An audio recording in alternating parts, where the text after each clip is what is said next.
morning to all of you. I am Ranveer Yadav sir, Physics faculty. Dear students, in our previous lecture we discussed about Coulomb's law in electrostatics. So प्यारे बच्चों, in our today lecture we discuss about our new topic, the vector form of Coulomb's law of electrostatics. बेटे जो vector form में काफी important है और उसके basic law से हम इसको सोल्व करेंगे, ठीक है। तो अच्छे से आपको समझना है। तो मेन है वो आपका डायग्राम है। बेटे डेरिवेशन में डायग्राम जहाँ पे हो गया और डायग्राम आपने अच्छे से समझ लिया ना, तो उसके बाद कंप्लीट डेरिवेशन आपका इजीली क्लियर हो जाएगा, ठीक है। तो बेटे आज के टॉपिक को स्टार्ट करते हैं। हेडिंग बना लो सभी बच्चे, Coulomb's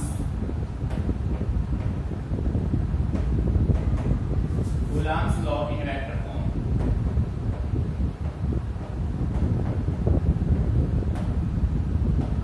Coulomb's law in vector form, ठीक है भाई।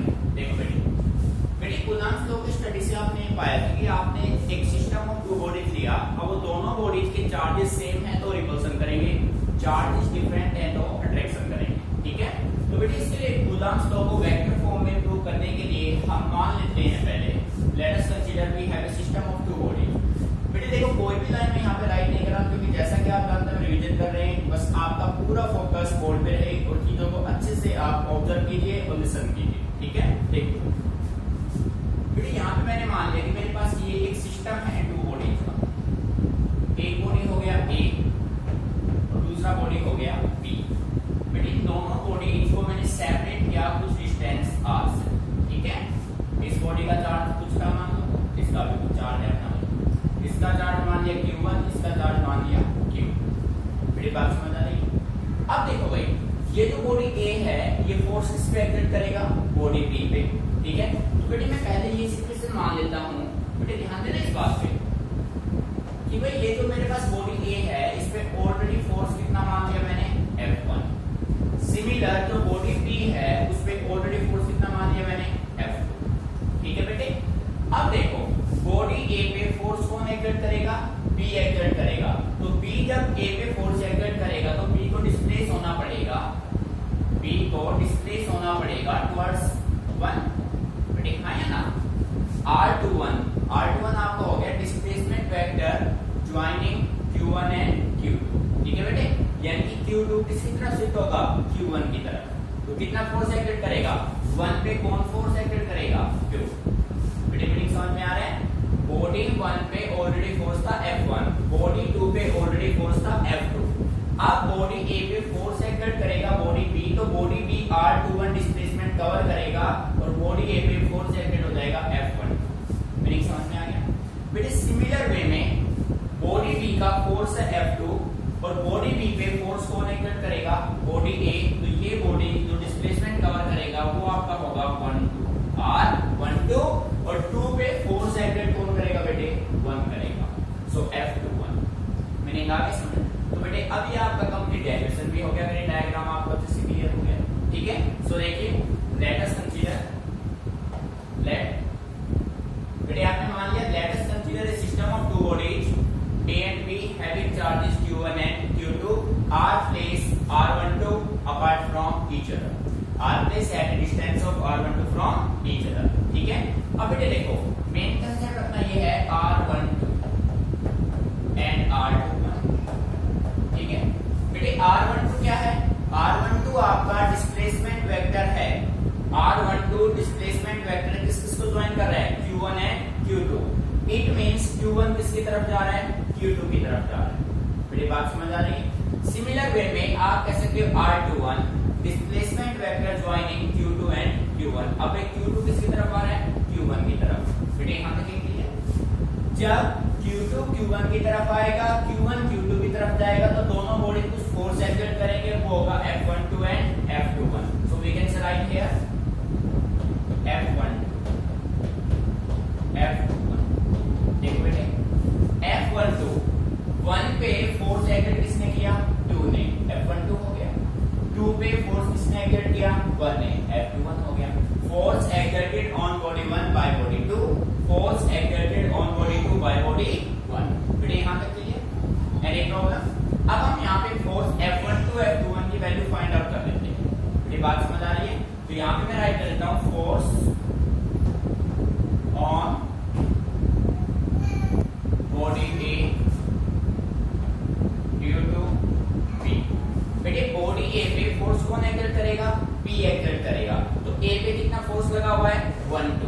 ठीक है, और किसने लगाया है, P ने, तो डिस्प्लेसमेंट कितना करेगा, R21, ठीक है। सो कूलम्स को यहाँ पे आप यूज करेंगे F12 equal to 1 by 4 pi epsilon naught Q1 Q2 by R। अब बेटे डिस्प्लेसमेंट मेन कंसेप्ट यही है आपका, 1 पे फोर्स लगाया 2 ने, तो बेटे डिस्प्लेसमेंट कौन सा होगा, R21, मींस 2 किसकी तरफ आएगा, 1 की तरफ, ठीक है। सो यहाँ पे आप कह सकते हैं R12 का स्क्वायर, ठीक है। तो बेटे ध्यान दीजिए यहाँ पे आप लिखेंगे R21 कैप वेक्टर। बेटे जो कैप वेक्टर है ये रिप्रेजेंट करेगा यूनिट वेक्टर को, वेक्टर फॉर्म को, क्योंकि आप कौन सा फॉर्म कर रहे हैं, वेक्टर फॉर्म। एक्चुअली में इसका मीनिंग होता क्या है, R21 कैप वेक्टर का मीनिंग होता है R21 unit vector by R21 unit vector.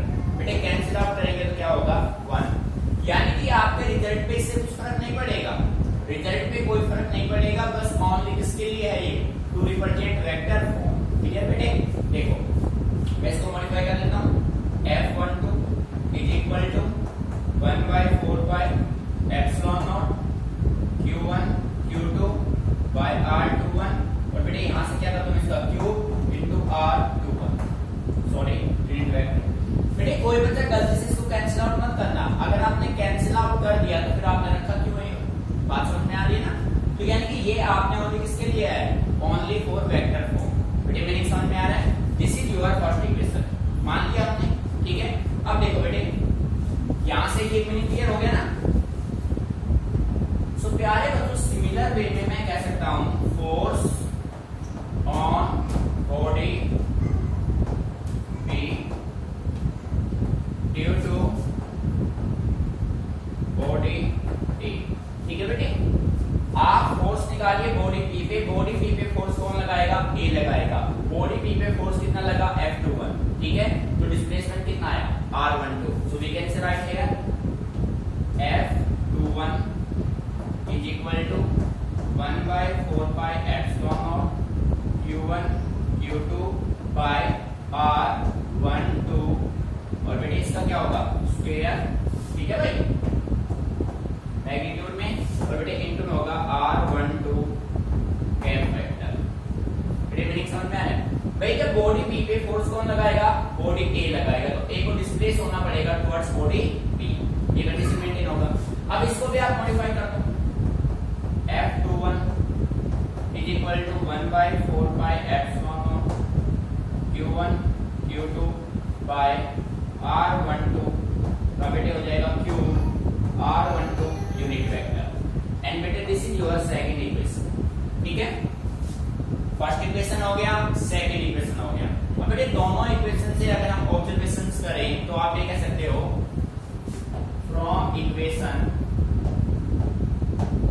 First and equation second we get, देखो बेटे हमने क्या पाया, F12 is equal to minus F21। बेटे ध्यान दीजिए, आप सारे डाटा मैच करो भाई, F12 F1 दोनों के सेंस क्या है, अपोजिट है। बेटे आपका बॉडी F12 आपका इस साइड है, F21 इस साइड है, दोनों के सेंस क्या है, अपोजिट, इक्वल एंड अपोजिट। तो बेटे मैं ये कह सकता हूं hence Coulomb's law of electrostatic is followed by Newton's third law of motion। बेटे कूलम्स का लॉ ऑफ इलेक्ट्रोस्टैटिक को किसको फॉलो करता है, न्यूटन के लॉ ऑफ मोशन को। मीनिंग समझ में आ गया बेटे, क्योंकि न्यूटन का थर्ड लॉ ऑफ मोशन यही कहता है, to every force of action there is always equal and opposite force of reaction. तो बेटे ये आपको सोल्व करना था, ठीक है। ये आपका हो गया vector form of Coulomb's law of electrostatic. अब बेटे आप कॉपी नहीं करना है, बस एक बार अच्छे से इसको ऑब्जर्व कर लीजिए, कोई भी पॉइंट आपको समझ में नहीं आ रहा है तो आप मेरे से डिस्कस कीजिए, उसके बाद नेक्स्ट टॉपिक अपना करते हैं, ठीक है। समझ लीजिए, कॉपी करना नहीं है।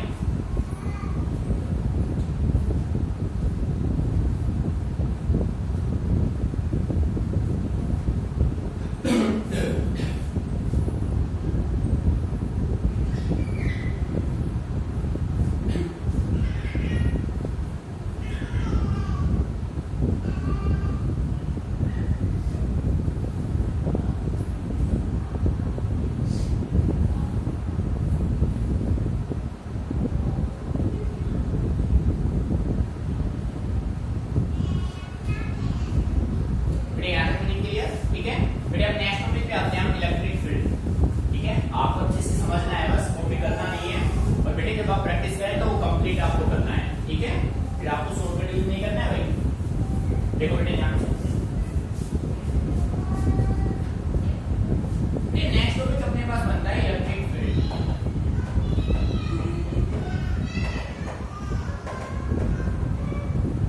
तो प्यारे बच्चों, मैं सिंपल वे में ये कह सकता हूँ, आप मान लीजिए कि आपके पास ये कोई एक चार्ज है क्यू नॉट, मान लीजिए बेटे, ठीक है। इस चार्ज क्यू नॉट के चारों एक फ्री स्पेस है ना बेटे, फ्री स्पेस। इस फ्री स्पेस में जहां तक ये चार्ज क्यू नॉट ऑब्जेक्ट को अट्रैक्ट या रिपेल करेगा, जहां तक ये अट्रैक्ट या रिपेल करेगा वो उसका क्या बन जाएगा, वो इसका फील्ड बन जाएगा। जहां तक ऑब्जेक्ट को अट्रैक्ट या रिपेल नहीं करेगा तो बेटे वो ये क्या बन जाएगा, इसका फील्ड बन जाएगा। तो बेटे सिंपल वे में आप ये कह सकते हैं, the space around a given charge with in which it's electrical effect can be felt.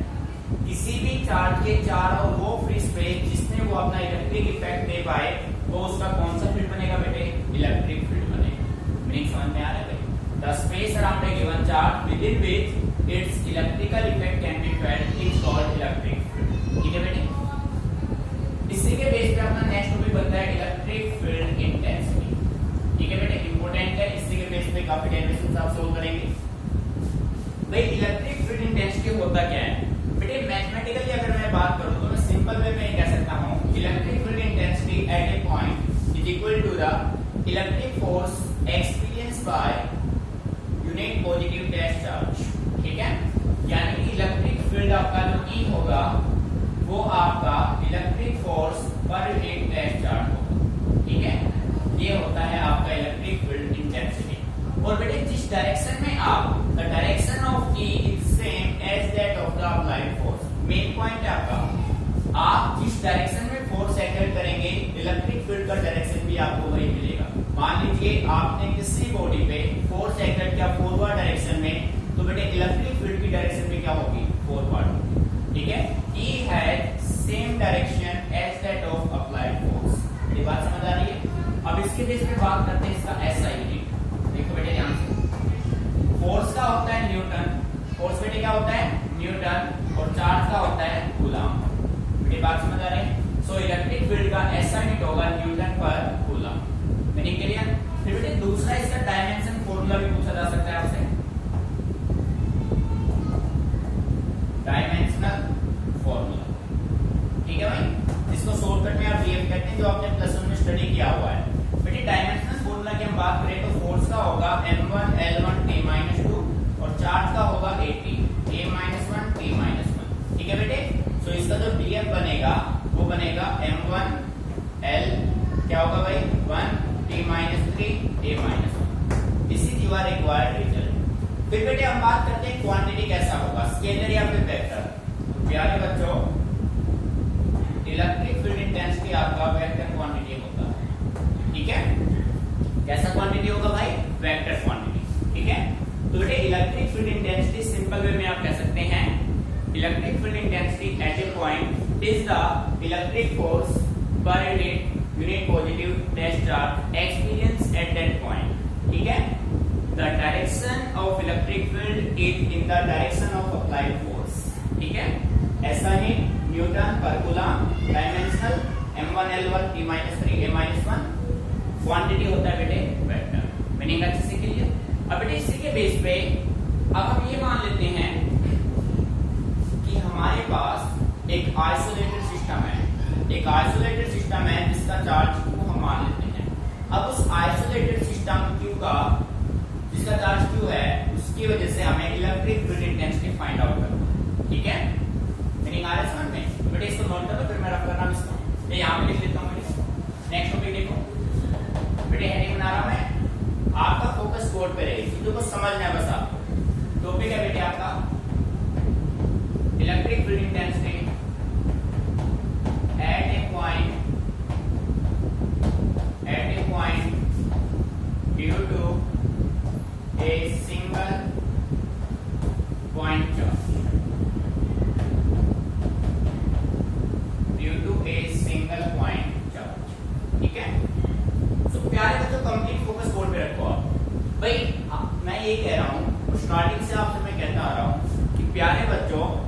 Physics मुश्किल कुछ भी नहीं है।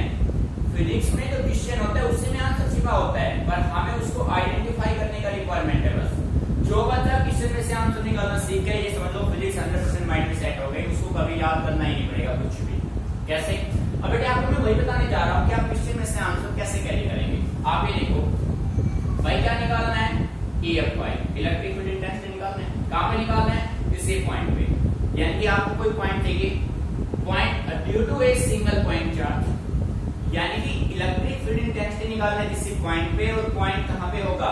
एक सिंगल पॉइंट चार्ज से कुछ डिस्टेंस पे होगा। बात समझ आ रही है? तो बेटे सबसे पहले मैंने क्या किया, मैंने सबसे पहले यहाँ पे एक सिंगल पॉइंट चार्ज मान लिया, जिसका चार्ज कितना है? Q है, मान लिया। Let us consider an isolated system having charge Q, or we can say that let us consider a single point charge Q। ठीक है बेटे, सिंगल पॉइंट चार्ज Q से कुछ डिस्टेंस पे, तो बेटे डिस्टेंस कितना? R डिस्टेंस पे मैंने यहाँ पे एक पॉइंट मान लिया P। मेरी बात समझ में आ रही है? ठीक है, यहाँ से P डिस्टेंस पे मैंने, यहाँ से R डिस्टेंस पे मैंने पॉइंट मान लिया P, और बेटे इसी पॉइंट पे आपको क्या निकालना है? इलेक्ट्रिक फील्ड इंटेंसिटी, जो कि क्वेश्चन में आपको दे रखा है। बेटे यहाँ तक करने के बाद आप ये देखो एक सिंगल पॉइंट चार्ज है। अब सिंगल पॉइंट चार्ज में इलेक्ट्रिक फील्ड अपना क्या है? Force by charge. तो प्यारे बच्चों फोर्स किससे निकालेंगे? कूलम्ब्स लॉ इलेक्ट्रोस्टैटिक से। बट फोर्स कब कैलकुलेट होगा? जब आपके पास कितने बॉडी हो? दो बॉडी। सिंगल बॉडी में आप फोर्स कैलकुलेट नहीं कर सकते। तो प्यारे बच्चों आपने क्या किया, आपने पॉइंट P पे अपनी तरफ से एक टेस्ट चार्ज रख दिया Q0, रख दिया। मीनिंग समझ में आ रहा है? आपने क्या किया, P पॉइंट पे अपनी तरफ से एक टेस्ट चार्ज रख दिया Q0। इस Q0 की वैल्यू इस Q के कंपैरिजन में कम है, तो ये जो Q है इस Q0 को क्या करेगा? अट्रैक्ट करेगा, फोर्स लगाएगा। ठीक है, तो मैं यहाँ पे राइट कर देता हूं force on Q0 due to Q। देखो बेटे Q0 को पे फोर्स कौन एक्सर्ट करेगा? Q करेगा, तो कूलम्ब्स लॉ यहाँ पे आप लगा देंगे। तो कूलम्ब्स लॉ कहता है F is equal to 1/4 pi epsilon naught Q1 की वैल्यू Q और Q2 की वैल्यू Q0 अपॉन R की वैल्यू क्या है? R का स्क्वायर। बेटे यार नहीं समझ में? फोर्स आ गया, पर हमें फोर्स नहीं चाहिए, हमें क्या चाहिए? हमें चाहिए इलेक्ट्रिक फील्ड इंटेंसिटी। ठीक है बेटे, देखो electric field intensity E is equal to electric force per unit test charge. बेटे यही होता है ना? ठीक है, डेफिनेशन आपके सामने लिखी हुई है। अब इस वैल्यू को यहाँ पे आप पुट कर दीजिए, E is equal to force की वैल्यू Q0 डिवाइड में क्या होगा? Q0 से Q0 होगा कैंसिल आउट। ठीक है, अब देखो बेटे E अपना क्या होगा? Q upon 4 pi epsilon naught R square. This is your required result. So प्यारे बच्चों, electric field intensity at a point due to a single point charge आपका क्या होगा? Q upon 4 pi epsilon naught R square. नहीं समझ में आ गया? ठीक है, सो प्यारे बच्चों अब देखो, अब नेक्स्ट टॉपिक्स आप सॉल्व करेंगे ना। देखो इलेक्ट्रिक फील्ड में आपने इलेक्ट्रिक फोर्स का यूज किया। अब इसके बाद इलेक्ट्रिक फील्ड के जो कंसेप्ट होंगे उसमें आपका ये रिजल्ट यूज होगा। इलेक्ट्रिक फील्ड होगा Q upon 4 pi epsilon naught R square. So प्यारे बच्चों फोर्स और फील्ड में डिफरेंस क्या है? फोर्स में आपके पास 2 चार्जेस थे, फील्ड में अपने पास सिंगल चार्ज है। मीनिंग आ रहा है? समझ देखो भाई, दोनों में डिफरेंस कर लो। तो प्यारे बच्चों रिजल्ट अपने माइंड में रखने हैं। अब जो भी आप डेरिवेशंस करेंगे तो वो इजीली आप सोल्व कर पाएंगे। इलेक्ट्रिक फील्ड का result Q upon 4 pi epsilon naught R square. ठीक है, अच्छे से इसको समझ लीजिए। कोई भी पॉइंट आपको समझ नहीं आ रहा है तो आप डिस्कस कीजिए। ठीक है बेटे?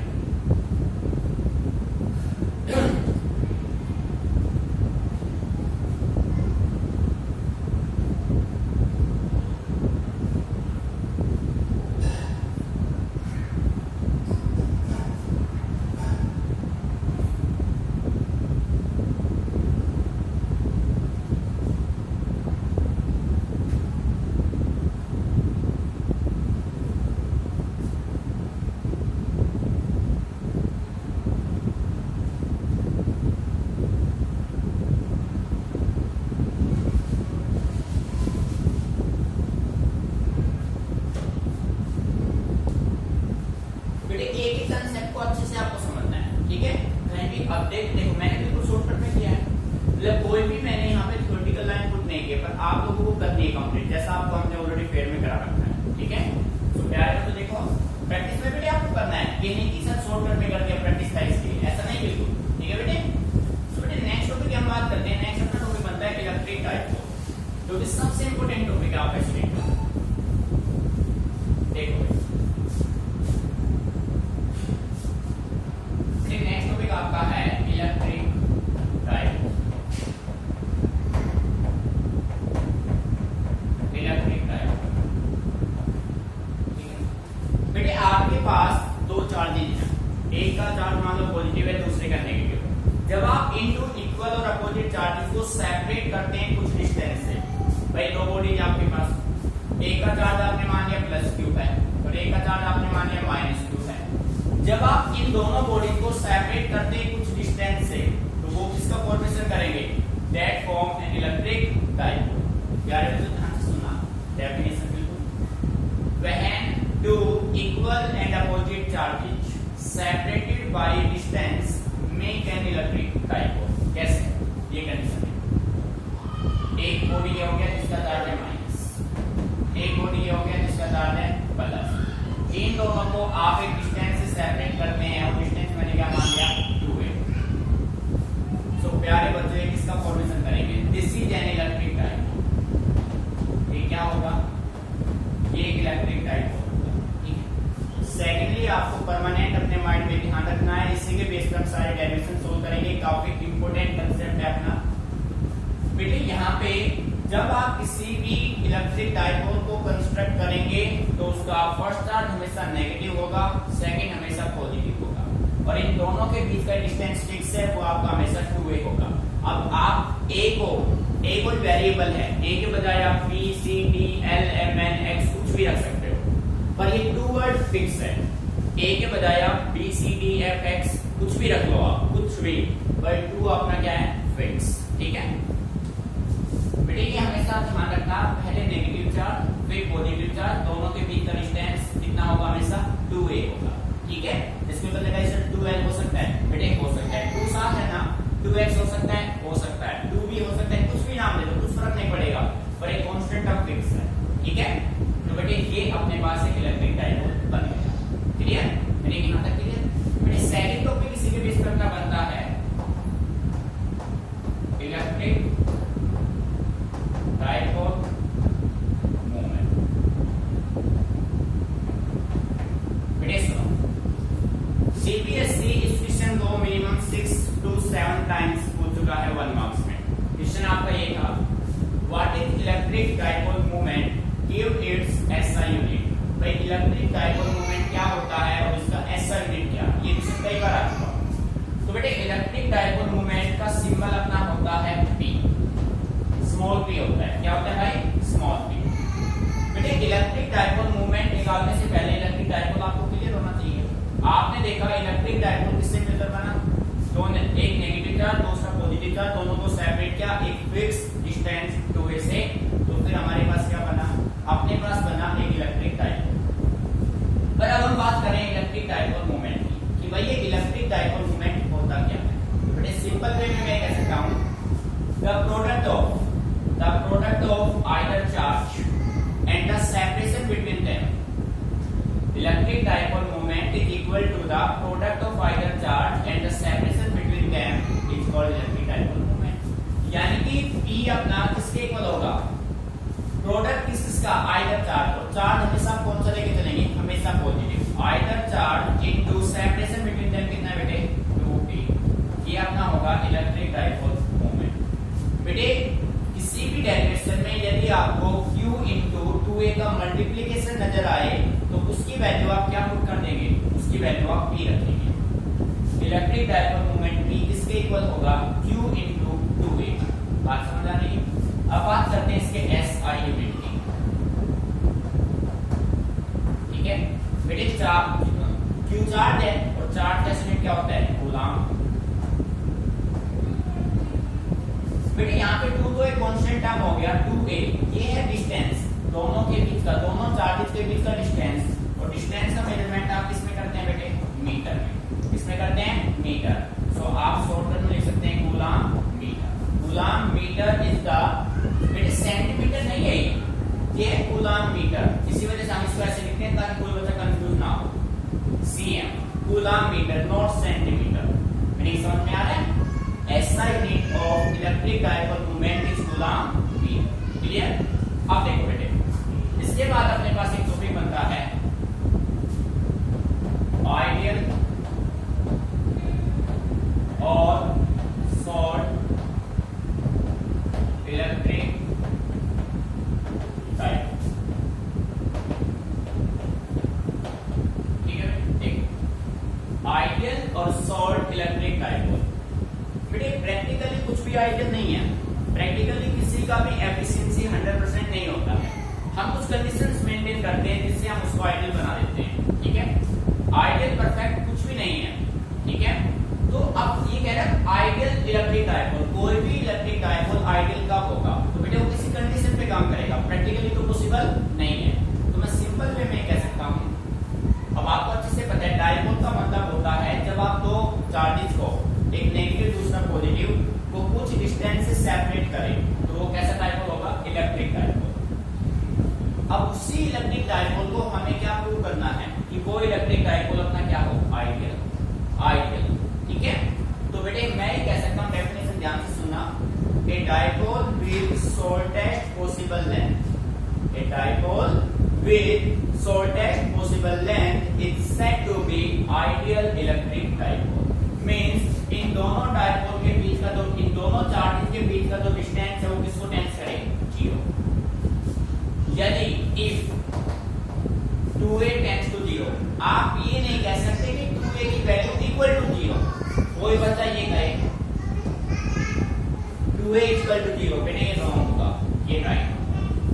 यानी कि 2a की वैल्यू अगर आपके 0 हो जाए तो जो आपका इलेक्ट्रिक डाइपोल था ये अपना क्या बन जाएगा? ये अपना बन जाएगा आइडियल इलेक्ट्रिक डाइपोल। बेटा मीनिंग समझ में? कंडीशन को ध्यान रखना, कोई बच्चा ये कहेगा तो बिल्कुल रॉन्ग होगा। ठीक है, मीनिंग यहां तक क्लियर? अब देखो भाई बेटे नेक्स्ट हम बात करते हैं क्वाड्रुपोल की।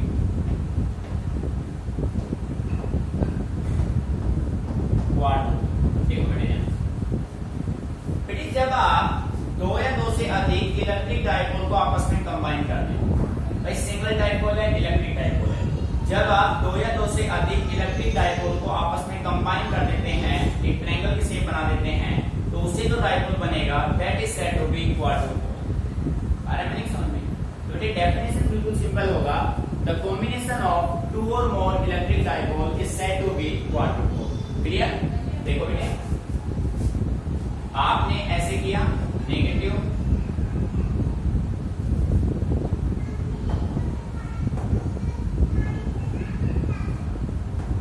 ये देखो बेटे -q + q माइनस का 2a, ये डिस्टेंस तो सबका फिक्स रहेगा, कितना रहेगा बेटे?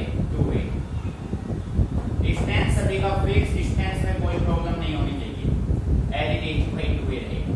तो बेटे इस डाइपोल को आप क्या नाम देंगे? This electric dipole is said to be quadrupole. तो प्यारे बच्चे बेसिक टर्म से सारे इंपॉर्टेंट हैं। ठीक है, भाई इलेक्ट्रिक डाइपोल क्या होता है, electric dipole movement, ideal electric dipole and quadrupole. तो बेटे सारे बेसिक टर्म्स अच्छे से आपको स्टडी करने हैं, माइंड में सेट करने हैं, फिर भी कोई प्रॉब्लम आपको आती है तो आप मेरे से डिस्कस कीजिए। ठीक है, क्योंकि जब थ्योरेटिकल पार्ट आपका अच्छे से माइंड में सेट होगा तो बेटे न्यूमेरिकल पार्ट में आपको कोई प्रॉब्लम नहीं होगी। तो बेटे दूसरा मैंने आपसे कल भी डिस्कस किया था कि आप लोग जैसे आपके कोई भी सीनियर है उन सभी से आप एग्जाम आइडिया तो मार्केट में होगा, मार्केट में नहीं है तो अपने सीनियर से आप exam idea together with physics दोनों में से कोई एक परचेज आप करो। ठीक है, क्योंकि बेटा न्यूमेरिकल जब हम इंप्लीमेंट करेंगे तो उसमें सारे प्रीवियस 10 इयर्स न्यूमेरिकल हैं और हमें उनको अच्छे से प्रैक्टिस करना है। तो इसके अलावा कुछ और प्रैक्टिस मैं आपको कराऊंगा। सबसे पहले हम वो कर देते हैं लास्ट 10 ईयर ऑफ सीरीज। ठीक है, तो बेटे उसको जल्द से जल्द आप अरेंज कीजिए सभी बच्चे। ठीक है, ताकि जब हम न्यूमेरिकल्स करें तो कोई भी कॉम्प्लिकेशंस ना हो किसी के पास कि सर मेरे पास बुक नहीं है ये। ठीक है, तो प्यारे बच्चों पहले तो सबसे पहले आप अपना थ्योरेटिकल पार्ट बिल्कुल स्ट्रॉन्ग कीजिए, उसके बाद हम न्यूमेरिकल्स करेंगे।